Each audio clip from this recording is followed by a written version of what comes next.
Kelvin, it's always got to be something, man. Your opponent's not here yet. What's going through your head right now, knowing the guy's not even in the country yet? I was told that he was gonna show up tomorrow, so I have no issues with it. As long as he gets here, then I'm okay with it. Any concerns at all, though? I mean, this is very abnormal for a guy to be this late. I mean, are you concerned at all that maybe something could fall through? Not really. To be honest, I'm not really concerned about it. If something happens, then this is the guy that we've been training we've been preparing to fight him. I feel like for me to fight Jared Cannonier in the backup is just not fair for me. I can't take a fight like that in 2 days' notice. Yeah. What about coming here to workouts, doing media day tomorrow? I mean, he's not going to have to go through any of that stuff, it sounds like. Do you feel like you should have to, or do you feel like you maybe should be excused from doing this stuff? You know what? I do it just for the people that enjoy watching it, and that's what I do it for.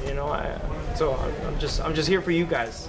Were you surprised Till took this fight with the fact he's coming off 2 losses and you had a really close fight in your last one? No, not surprised at all. I mean, he's as game as they come, and that's what I respect about him. I mean, he's just so passionate when it comes to fighting. He brings a certain level of tenacity that not a lot of fighters do, and I think he's hungry for this fight. I mean, you've seen his interviews. He looks ready. And I know it's a weight class up, but are you concerned about his cut just because he's having to get here so late and he's traveling from the UK? Yeah, I mean, it's a little tricky getting here one day before the weigh-in. We'll see. Hopefully he has no issues with the weight cut, and hopefully he does good. If he's way over, would you still fight him? Like if he was like 10 pounds over or something like that? I mean, I probably would. Yeah. Kelvin, just to be clear, you won't fight Cannonier if Till can't make it. Yeah, I just don't think it's fair to me for me to take a fight on 2 days' notice. Of course, I will fight anybody, but give me time to prepare for that person.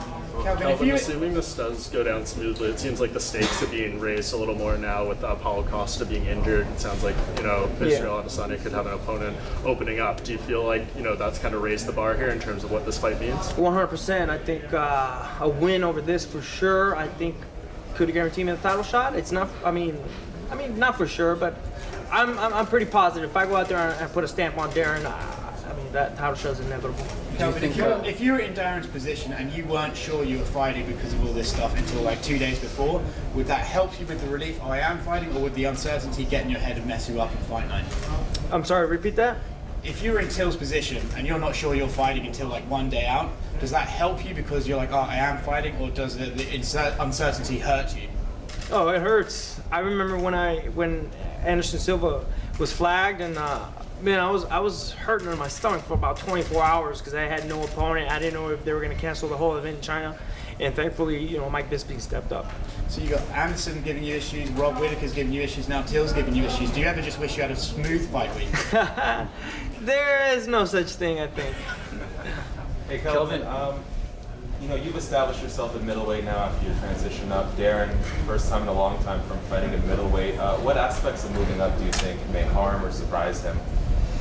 You know what? I think for me mentally, it was more mental moving up. Mentally, I thought I was going to be too small and too weak for these guys, but it worked to my advantage.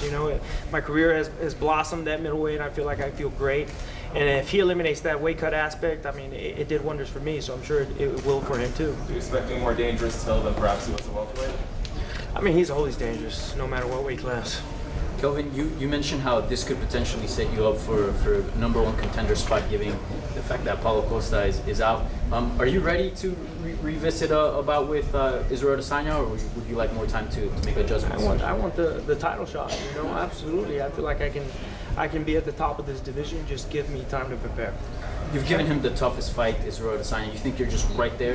Maybe some small adjustments and you can beat him? Yeah, absolutely. I mean, I said it already. Fighters most of the time don't go into any fight 100% healthy, and I was not the exception that night. And so I feel like if I can do what I did that night with the conditions that I was, and at 100%, then I can do way better. If you don't mind me asking, what were the conditions? It's irrelevant. Kelvin, what do you think about representing Mexican fighters? I like representing Mexico. I mean, I've always worn the Mexican colors to my fights, and it's something that I treasure, my heritage and where my family comes from. I love representing where my family comes from and where we're going. So there was a lot of controversy with the whole Diaz USADA thing. Like, there's been some stuff before, but where do you stand with USADA? Do you have faith in them? I mean, I got to deal with USADA just as everybody else, and it's kind of a hassle to deal with all the things that come with USADA. You know, you have to update your whereabouts all the time. You got to tell them where you're at all times, and it's kind of hard to keep track sometimes, and it's a hassle. I got to deal with it just like anybody else. Any other fighter. You touched on a little bit before, you know, Trump's going to be on Saturday. Is that something that you think about? You know, does it at all, you know, affect the way you think about the fight and your performance? Not at all.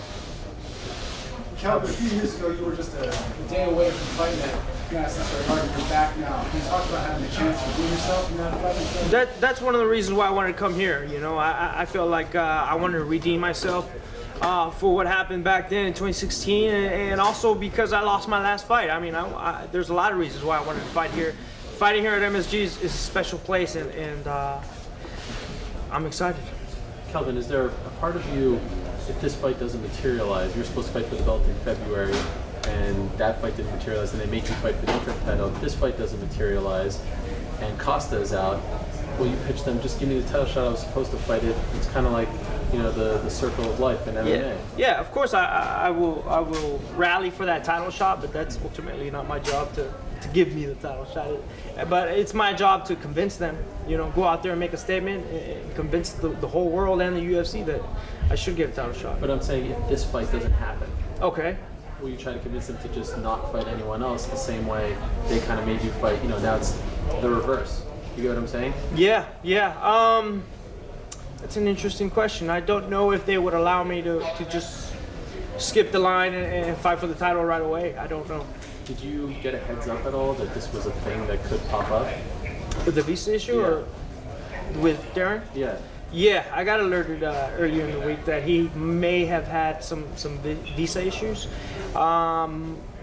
And then a day later, they came back to me saying that he's going to have the visa, should have no issues coming here to the States. But it was only this week. It wasn't like weeks ago that this could No. It was only a few days ago. If he had told you weeks ago, would you have been okay with the Cannonier situation? Yeah, I mean, like I said, I can't take a fight like that against a Cannonier in 2 days' notice, guys. Give me some time to prepare for an elite guy like that, you know? I've been preparing for Darren too, and that's who I'm here to fight. Earlier today, there was apparently a confrontation between you and Jorge Masvidal at the hotel. No, not between me. There wasn't? Mm-mm. Okay. So what's the most challenging aspect about fighting Darren Till? Sorry? What's the most challenging aspect about fighting Darren Till? Just, I feel like we're both in a rebuilding phase, you know, and I feel like I've done my part to rebuild myself to get to this point. We'll see how much he's rebuilt himself to get to this point. Kelvin, how much confidence does it give you knowing that Till knocks a lot of guys out? You've never been knocked out. You're very durable. Do you see that as an advantage in this fight? Not necessarily. I mean, people like to think that I rely on my chin too much. I don't like to get hit. I mean, it's not that I rely on it. I just get hit, and I have a good chin. So I don't rely on it. It's not something I'm banking on. If it does obviously go down on Saturday, how do you see it unfolding? Sorry? If it does go down on Saturday, how do you see the fight unfolding with you and Darren? I mean, I've said it. I'm very confident in my hands and my abilities, so I think a first round knockout could happen. But I mean, you guys, I'm ready for a 15-minute war. You guys know that.